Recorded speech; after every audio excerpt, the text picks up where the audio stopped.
พี่น้องเขามาหาไอ้บัวขี้ข่านอันนี้ฮะขันมานอนห้องเพลงยังนอนได้นี่หันโมเมนต์ที่ธรรมดาได้นี่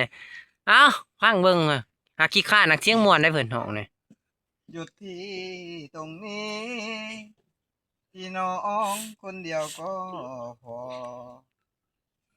บอกขอไปต่อพอแล้วพอบอกกับหัวใจไปกล้วยอูเพิ่นแน่พ่อนค่อยๆกล้วยให้น้องไปหมด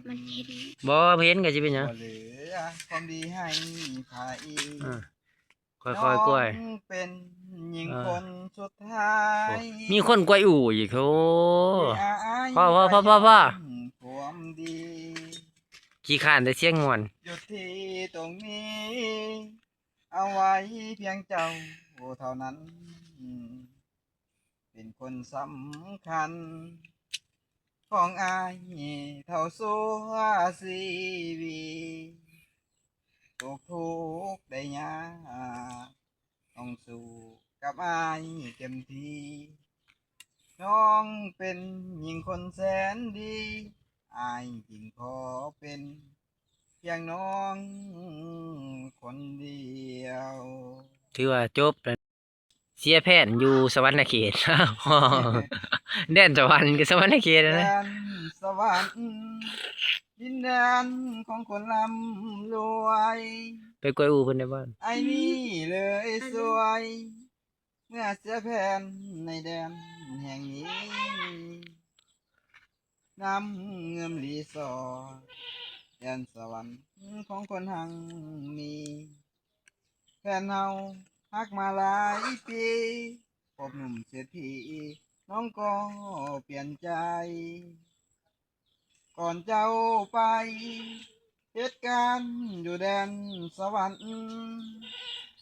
น้องให้คำมันสัญญาว่าบ่ฮักกับไผแต่แล้ววันนี้คนดีกับมีหลายใจลืมสัญญาที่เคยให้ไว้ยามพอคนใหม่เปลี่ยนใจลืมลาน้องโทรมาบอกมาลาว่าสิเอาผัวพ่อปันว่าพาหัวหูตาเมิดมัวเมื่อยินคำลาโทรมาบอกอ้ายอยากให้ไป